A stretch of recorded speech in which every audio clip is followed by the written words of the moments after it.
This is iFIBER 1 News. Here are today's top stories. A man accused of shooting at two people along Basin Street in Ephrata is now facing attempted murder charges. A former Snohomish County deputy prosecutor who was fired for intoxicated behavior at a state attorney's conference at Lake Chelan. If you're planning to hit the road this week for the Thanksgiving holiday, you certainly won't be alone. After falling just one game short of making the playoffs last season, Big Bend men's basketball has high hopes for this year. From the iFIBER 1 newsroom, this is iFIBER 1 News. And it starts now. A man accused of shooting at two people along Basin Street in Ephrata is now facing attempted murder charges. Juan Valentin is now charged with 2 counts of first-degree attempted murder in connection to the September 6 shooting. He was initially charged with 2 counts of first-degree assault, but the charges were amended on Tuesday based on additional evidence. Valentin remains in Grant County Jail, held on $500,000 bail. Surveillance video reportedly shows Valentin retrieve a pistol from the trunk of his car parked at the shortstop gas station on Basin Street Southwest. Francisco Romero, a passenger in a white pickup truck at the gas pumps, reportedly looked over at Valentin's Honda before Valentin continued into the gas station. A motorcycle ridden by Peter Flores then pulls into the gas station and Flores begins talking with Romero. Valentin then exits the store and later exchanged words with Flores. Police say Valentin pulled the pistol from his waistband and fired several rounds at Flores and Romero. Flores was shot multiple times and taken to Confluence Health Central Washington Hospital for his injuries. Romero, who was still sitting in the pickup truck, reportedly exited the vehicle and exchanged gunfire with Valentin. Valentin fled the scene and was taken into custody about 2 weeks later. This is Joe Utter for iFIBER 1 News. This segment is brought to you by... Change doesn't have to be complicated. With a low-profile microwave hood combination that's ready to install right out of the box. It fits in the same space as your under-cabinet hood, so you can get your microwave off the countertop and make space for the routines worth keeping. The low-profile microwave hood combination from the #1 selling appliance brand in the USA. Whirlpool Appliances, now available at more furniture in Ephrata.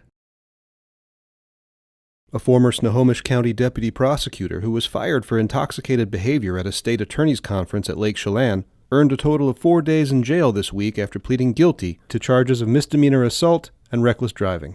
Christopher Dickinson must also undergo evaluations for alcohol abuse and sexual deviancy, even though a charge of 4th-degree assault with sexual motivation was amended to simple assault.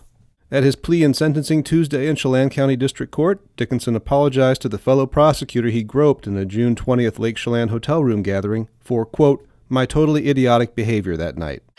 This case had nothing to do with sexual motivation, as what I think was drunk and roughhousing. The Arlington lawyer was fired last July by Snohomish County Prosecutor Mark Rowe after an internal investigation into the events at the Washington Association of Prosecuting Attorneys 3-day training conference at Campbell's Resort. At an after-hours gathering on the first day of the conference, Dickinson groped the breast of a female coworker and attempted to pull her onto his lap. He was photographed at the same event with a different woman who was intoxicated and apparently unconscious, lying on his lap with her breasts exposed. Later that night, Chelan County Sheriff's deputies found Dickinson drunk behind the wheel of a parked car outside their Chelan substation. I had too much to drink. I obviously voluntarily chose to drink too much. The Prosecuting Attorneys Association chose to overserve me. I've lost my job and career of 29 years. I've lost a lot of friends. I've been subject to endless and relentless media coverage that's been inaccurate and hurtful to my family. And we can see it still goes on today. Dickinson must report to jail within 2 weeks and spend 2 years on supervised probation. For the vehicular plea, he will lose his license for 30 days. Jefferson Robbins, iFIBER 1 News. This segment is brought to you by... Your taste buds bored? Well, then bring them to Jay's Teriyaki. Not only does Jay's have a variety of teriyaki dishes, they also offer mouth-watering salads and sides. Call Jay's 509-764-5155. Jay's Teriyaki, located at 123 East Broadway in Moses Lake, because it's all in the sauce. If you're planning to hit the road this week for the Thanksgiving holiday, you certainly won't be alone. The American Automobile Association, aka AAA, is projecting that over 54 million U.S. residents will travel a distance of 50 miles or more by car over the next 5 days, which marks a 4.8% increase over last year's Turkey Week traffic and a 13-year high. In spite of the busy thoroughfares and possible extended travel times due to congestion, there is a bigger half of the wishbone for drivers to claim, that being the price of gas. Fuel prices have been waddling downward nationwide for weeks now, and their average price in Washington state currently sits at $3.39 per gallon, which is 40 cents up from last year, but down 15 cents over the past 30 days. Depending on where you're heading, the weather forecast is a bit hit and miss in the state. Much of Washington is bracing for a series of low-pressure systems to move through on Wednesday and the end of the week, which translates into a rainy road trip for western Washington and the potential for showers and even a rain-snow mix in some places east of the Cascades. Both Stevens Pass and Snoqualmie Pass are expecting snowfall on Thursday and Friday as well, but things should return to a partly to mostly sunny pattern for much of the state by the weekend. Regardless of road conditions, AAA still expects to assist approximately 360,000 stranded motorists nationwide with various issues like dead batteries and flat tires.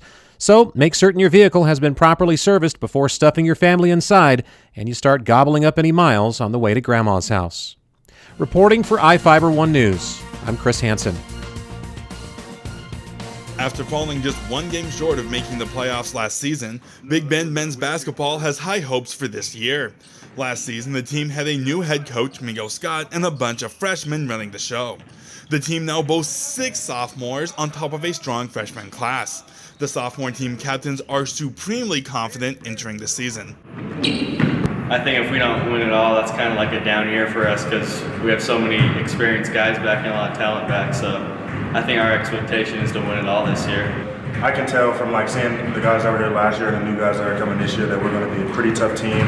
We're talented, we're very skilled, so we should be really exciting this year. Yeah, the freshmen this year I think will be good for us. They're good. They fit into the pieces well that we need them to fit in, and they're going to be good guys to have coming off the bench for us. The Big Bend Vikings are getting right to work after the holiday. The day after Thanksgiving, they'll play in the Skagit Valley Turkey Tournament, where they'll have a chance to show the NWAC they mean business. The Vikings will be on the road for the majority of non-region play. I'm Adam Chikoski for iFIBER 1 Sports. This is iFIBER 1 News. For more information on these stories and other news, visit us online at iFiber1.com or check us out on Facebook.